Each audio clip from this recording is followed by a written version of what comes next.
What's up, everybody? This is your girl Shadia.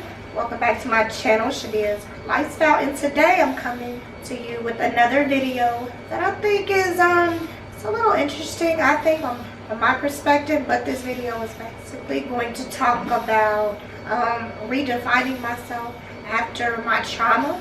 And my trauma, of course, was getting paralyzed as a child at 16 years old. And so I just want to talk about how I redefined myself, but how I was able to still continue to live life and be okay, sometimes okay, with being in this position. So if you're interested, stay tuned. Alright, y'all, so here we are. We're going to talk about redefining myself with my trauma, and some of the things that I just want to discuss in this video is the traumas that I had. One trauma that I did have was a childhood trauma, and I believe that that's a trauma I had because after looking it up, I felt like a lot of the things that was related to that trauma dealt with things that happened in my life, which is, so a part of trauma is suffering a series of losses. That's something that happened to me. I suffered the loss of my ability to breathe. I suffered the loss of having my independence. I suffered the loss of being able to grow up and go into adulthood. I suffered the loss of being able to have a, just kind of live the life that I thought I was going to live and grow up the way I thought I was going to grow up. I suffered a lot of those losses. I lost a lot of friends in the midst of being in my situation. I lost a lot of like I said again, a lot of my abilities, a lot of my independence. So I did suffer serious losses. So childhood trauma can result from anything that disrupts a child's safety, in which, when you think about it, becoming paralyzed at 16 certainly interrupted my safety, because at this point it created a lot of fear and anxiety.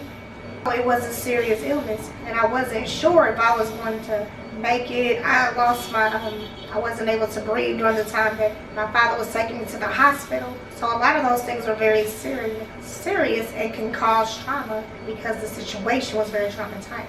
And so again, like I was saying, I had a childhood trauma, but one way that really helped ease my childhood trauma was becoming more self-aware, just by getting in touch with what you're feeling, when you're feeling it, and why you're feeling the things you're feeling. It was very important for me once I got older. I want to say in my late 20s to early 30s that I started to get more in touch with my spiritual side of who I am, because I wanted to explore that side, because I felt like there was a reason for me being in the situation, and I did not want to go on living my life thinking that, oh, this just happened to me, and there wasn't a lesson to be learned with this trauma that happened. So I decided that what I wanted to do was, I wanted to tap more into my spiritual side, to see the more spiritual side of things, so I could live a more fulfilled life. I felt like if I didn't tap into my spiritual side, my life would not really feel fulfilled, because I wouldn't know what my purpose was. It's important that I live with purpose being in the situation, because it's easy to feel complacent when you are paralyzed from the neck down and you're not able to engage with society the way you wanted to, or the way you thought you always would. So it's easy, again, like I said, to feel complacent, and I don't ever want to feel complacent, because I do believe that along with complacency comes depression, and I don't want to fall into a depression. And even though I had moments that are depressing, it's important, again, like I said, that I try to stay aware spiritually, and I try to stay self-aware. That way I'm always in touch with my feelings and just in touch with what's going on with self. The next thing that helped me to ease my childhood trauma was surrounding myself with people that love me and that are my loved ones, which would just be family. There's something about family being surrounded by you when you have a traumatic situation that makes you feel like things will get better. It makes you feel like that there is some sense of hope in this situation, because you have that support. You have people around who love you, so that just that feeling alone, that energy that you get of love, that energy that you get of it's going to be okay, it makes you feel good. It makes you feel better within those moments that are challenging. The next thing that helped me to ease my trauma was learning to trust and reconnect with others. So when I was young and this happened to me and I got older, I had lost a lot of friends. And it was very difficult losing those friends around that time, because you go through a time of just feeling angry, bitter, sad, fearful, because you know that in a way it's like, I'm paralyzed. Am I going to be accepted? I'm not like the rest of the kids at my school. You know, I'm not like the rest of the teenagers. I'm not doing what they're doing. A lot of the teenagers when I was younger, you know, you're driving, you're getting a job, you have a boyfriend, something. You know, you just realize that you're not doing the same thing that everybody else is doing. And again, truth be told, you really just want to be accepted into the crowd that you feel like relates to you. And so when I was in high school, I didn't see a lot of people in wheelchairs. I didn't see a lot of people who had a disability or who had an injury. So I really just felt like I couldn't relate with a lot of crowds. So I felt excluded, you know. So I felt excluded, and I had to learn how to trust people again after losing friends. You got to learn to trust that the things that happen in life could possibly or will lead you to a greater purpose, but you have to work towards that. Because if I would have lost all my friends and just been completely down and sad about it and never looked at a brighter side of things, or never got in touch with my spiritual side, I never just forgave people, then I would still be dealing with issues of trust. And the other trust, I'm just talking about trusting in friends again, trusting in people, that they're around you for the right reasons, and that they honestly just like you for you, and not that they feel sorry for you. So you do struggle with that. So it's important, and it was important for me to go to college and try to connect with people, and within that experience I was able to gain friends. I was able to be able to reconnect and to get around people that that helped me to start to develop trust again. So those are the three things that helped me out with my childhood trauma. And then moving on, of course, and unfortunately there's emotional and psychological trauma, which I know for sure that I had those as well, because a lot of the symptoms of emotional and and psychological trauma is just shock, denial, disbelief, anxiety, fear, sad, feelings of hopelessness, just feeling disconnected, and withdrawing from others. Let's be clear, I had all of those things. I had all of those symptoms. I was sad, I was fearful, I withdrew from people because I felt like I wasn't able to connect. So I'm just like, I'm just gonna kind of, you know, go in my own little shell. Anxiety, I was definitely in shock.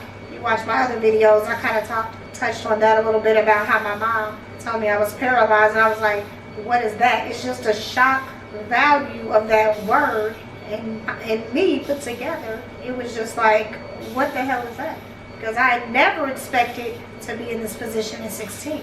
So with that, like I said again, there was that shock value, and there was that denial. I was at a point in time where I came home from the rehab, and I did not want to get in my wheelchair. So I had two wheelchairs. I had a manual wheelchair, and I had a mobile wheelchair at the time, and I had a manual. I would always sit in my manual wheelchair because I was in denial. I was thinking, I don't need to use this mobile wheelchair.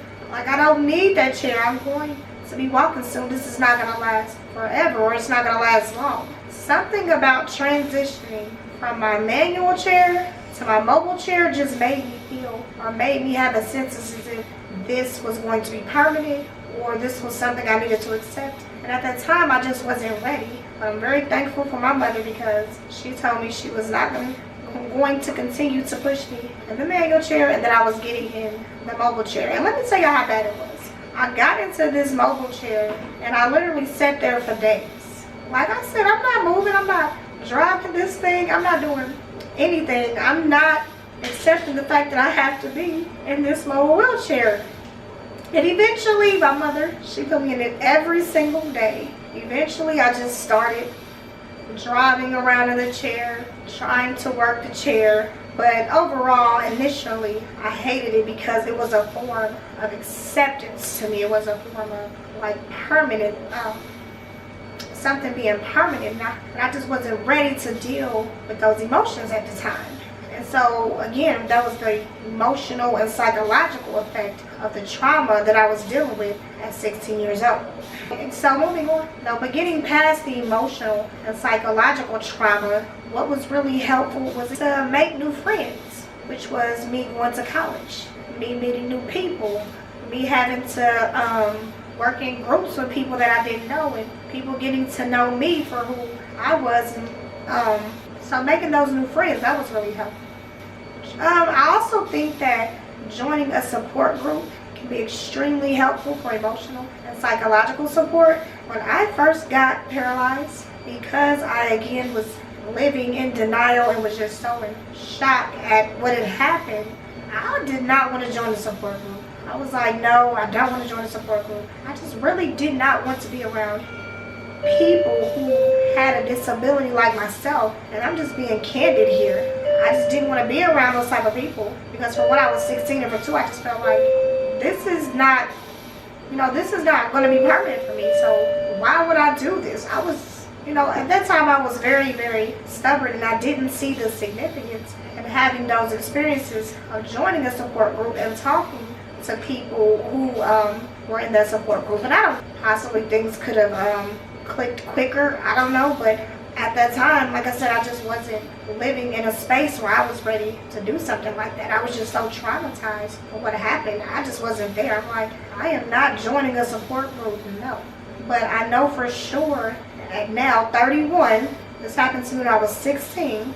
I'm now 31. I am now sure and positive that at this point in my life right now, I would most definitely join a support group. So I do encourage joining a support group if you are going through trauma, because I really do believe that support groups will be able to help you get through those difficult times and through that traumatic experience. And my last but not least point would be to participate in social activities. I think it's also very important that you do participate in social activities. When I was younger and I first got paralyzed, participating in a social activity definitely would not have been my thing. But as I have gotten older, I enjoy going out. I enjoy talking to people and participating in the many events that do happen in my city, or just participating in family events, things of that nature. So participating in social activities can also help just ease that trauma, because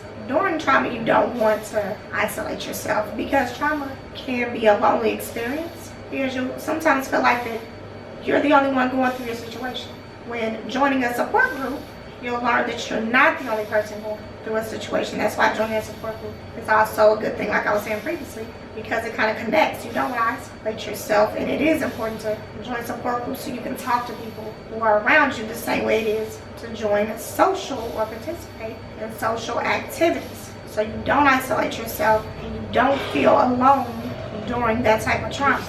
Because if you are feeling alone, again, it can just put you in a state of depression. It can put you in that state of fear when you don't have that love and family around you to uplift you during the times that are the most challenging and are the hardest. Like I was saying, those are things I did to help me get through my emotional trauma.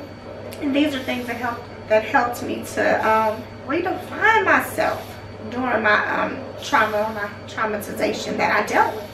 These things really helped. They really helped. I had to recognize, though, that I had this child trauma. What the child trauma was doing to me. How can I get past it? How can I ease it? How can I make it better? Because it's always going to be an effect of what happened to me that day. But I don't have to live that every day. I can live a more fulfilling and fulfilled life by getting in touch with my spiritual side. So being able to recognize the things and what I needed to do while I was living through my trauma, that's what helped me to redefine myself through that and become a new person and see life for what it really is for me and my experience. And also, when you're going through trauma, you want to be able to regain an emotional balance, which is maintaining flexibility in the face of adversity, the face of just change, in the face of the new challenges that you're going to have. You have to try to figure out some way to become emotionally